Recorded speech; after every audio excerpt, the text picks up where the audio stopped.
Hey guys, Graham here from the recordingrevolution.com. Hope your week is going well. Got another video review for you today.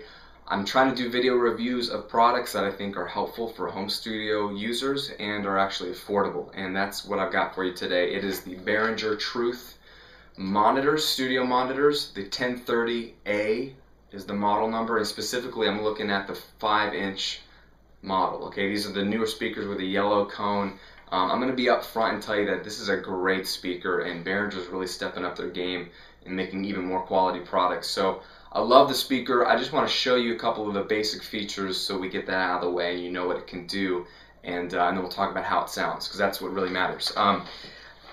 As I said, it's a 5-inch speaker, and there's an 8-inch version also, so if you want a bit of a bigger speaker, you got that option as well. It's an active monitor, which means it's self-powered, so you don't need power amps or crossovers or anything like that. It just plugs in to an outlet on the back and you flip on a switch. Now, most studio monitors in this price range are active and self-powered, so that's what I recommend anyway for most home studio users. I don't like to have to plug in more things than I need to, and I'm not that smart of a guy, so I don't want to have to deal with making sure my power amps match my speaker and have the right crossover. So buy an active monitor. It's a lot easier. You're getting a pair of these, obviously, one for each side. On the back are your main features. You got your main connections, XLR, TRS, which is balanced 1/4 inch, as well as an unbalanced RCA connection, which is kind of cool if you are just running it out of your laptop with an 1/8 inch to RCA connections. If you had to, there's certain scenarios where that's the case, I understand, so you can hook it up to almost anything, which is cool. But obviously it's a studio grade monitor with balanced connections, which is ideally what you want out of your audio interface. It has a trim output knob, which is awesome. It's basically a volume knob on the back of the speaker, so you can match your speakers and make sure that you're outputting the same volume on left to right, so you have a nice center image. But also, this is helpful too, depending on how hot your audio interface outputs volume. So if you find that the output of your speaker here on the Truth are really hot when you've got your volume knob cranked to like 3 out of 10, then you can dial back the Behringer speaker's output so that when you dial up halfway on your interface, it feels like a halfway, a good mixing volume. You could go louder, you could go quieter, so you can adjust that just from the trim. That's pretty basic, but really helpful to have. And then the main 3 features are these adjustments you can make on the high frequency, low frequency, and then what they call the room compensation feature. Now, a lot of speakers in this price range have this feature, so it's not exclusive to Behringer. I understand that. I have another pair of speakers that does something very similar, but this is a very overlooked, oftentimes, feature on speakers in this price range. Super helpful for a home studio user, okay? Think about it this way. If you are a home studio or project studio user, you probably have a smaller space and you probably have a lot of drywall, typical bare walls in a second bedroom or something like that. The problem is we get these high frequencies bouncing around these walls, and they build up and build up and build up, and so your ear thinks your mix has more high frequency information than it does. Consequently, you go out to your car or you listen on your iPod and you're listening to your awesome mix and you're thinking, why does it sound dull and muffled, and where did the high end go? I heard it in the mix. Well, it wasn't actually ever in the mix. That is actually how your mix sounds. You just were hearing the high frequencies bouncing off these walls. That can be really annoying, so you can tame some of that with rolling off the high frequency knob on the back of this. So it has a -2 and a -4 cut on the shelf of the high frequencies. There's also a boost if you need that too, so you have a lot of flexibility there with the high end. I've left that flat. There's also a low frequency roll off, which you can roll off some of the low end, which is the opposite problem if you have too much bass happening in your room. But more specifically, the room compensation feature is kind of the best of both of these worlds. It's basically set up so depending on how close your speakers are to the wall, you can adjust. So if you left it flat, that setting would be if you're in a studio environment where your speakers are on stands, away from a wall, not really close to any wall, just leave it flat, ideally. Most of us don't have that luxury. Most of us have pushed a desk at least to some wall. We're not sitting in the middle of a room, and so our speakers are going to be inherently close to walls. Even my speakers, you can see on that side, I'm still close to a wall. Granted, I've treated this room and granted they're on stands and they're a little further away from the wall, I still get buildup on the walls, because this is the problem with walls and with corners specifically, is that low frequency stuff builds up in a corner or in a wall, and it does the opposite of what the high frequency stuff does. It makes you feel like you got a lot of bass happening, but it's not really in your mix, it's just in your room. So with a couple of switches you can basically dial back your speaker to be, you know, custom tailored to your room, depending on if you have to have your speakers in front of a wall or, God forbid, in a corner, which is the worst. You can still dial it back, and the manual tells you what setting is best for corners versus walls. So super helpful features on the back.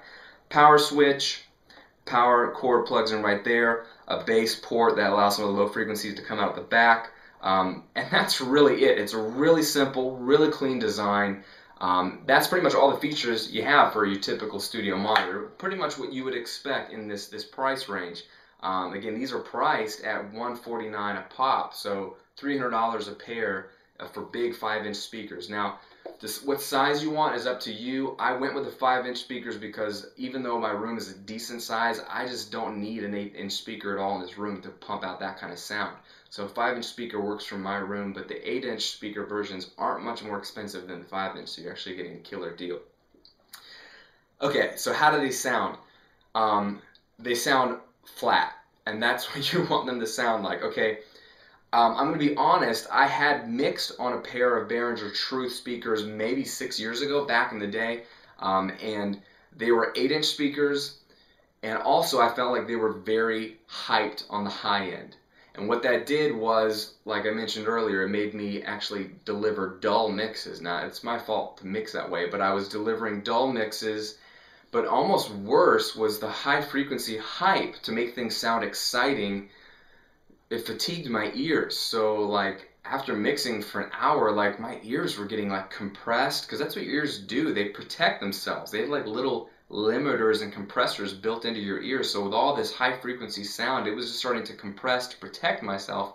And then I can't hear very well, and I make poor mixing decisions. And I just felt like the speaker was a little too hyped. I haven't used them for years. Then I see that Behringer comes out with the new model of the Truths, and all the reviews and people talking about them, and at least the press release on the speakers looked really promising, and I wanted to give them another shot because Behringer's making some great products, and they're really affordable, and I feel like they're part of this recording revolution. So I said, let me at least try them out. I got a pair of these, and what I did recently is I mixed a live album through them, just finished up a couple weeks ago, and that was my first full mixing project with these speakers, and I have to say it was a breeze. They are not hyped at all. That high end that I experienced on the old Behringer speakers isn't there. It's just really flat, really clear, not fatiguing on my ears at all. So for me personally, this was a much better speaker than what I used to have in the Behringer model back in the day.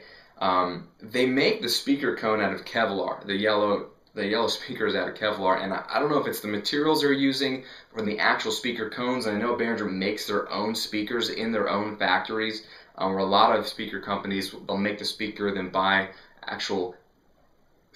make the cabinet, buy actual speakers from another company, put them together. Behringer makes everything themselves, which is kind of cool, and I think they just redid their whole speaker technology and decided to start from the ground up. And it makes a difference. It's a real musical flat speaker. There's nothing really exciting to tell you about it, but that's what you want out of a studio monitor, something that will be detailed enough and represent your mix so you can make mixing decisions, but isn't overly featured the low end or the high end, because that'll trick your ears. So I love that about them. I think they look cool, and I like the yellow. I know people say, hey, they're kind of copying KRK with their whole yellow cone thing. I actually talked to a rep at Behringer at a recent trade show, and he's mentioning that people are complaining, hey, aren't you just copying KRK? He says that the Kevlar only comes in yellows. That's what they went with. I don't care why it's yellow. All I know is that the yellow looks pretty darn good against my gray wall, so I'm digging it. But either way, the Truth 1030As, I know they still maybe sell some of the old ones. These are the ones to look at if you're looking for some new speakers. They're not anything out of the ordinary. They're just a great speaker, and they're flat, and they're affordable, and they have the features that you need for a real home or project studio. So I recommend them. I'm liking them a lot. As you can see, they're still on my speaker stands, and there's one missing right there because I'm holding it, because I'm using these like right now, this week, to mix projects. So the Behringer Truth 1030As, check out the 5-inch or the 8-inch versions. They're quality speaker, you can't go wrong. There's nothing I can really play for you to hear them. I'm just telling you they're a flat speaker. Try to audition them if you can, but there's a lot of speakers in that $300 price range for a pair, and I would just put Behringers on your list. Check them out. They're definitely comparable. They're definitely a great option, and I'm actually mixing projects on them, so I'm not ashamed of it. They make a great speaker. Check it out. This is Graham at therecordingrevolution.com. Again, trying to get you helpful reviews. If you have any questions about this speaker, if I can help answer them, I will leave a comment here on the video or on the post on the blog.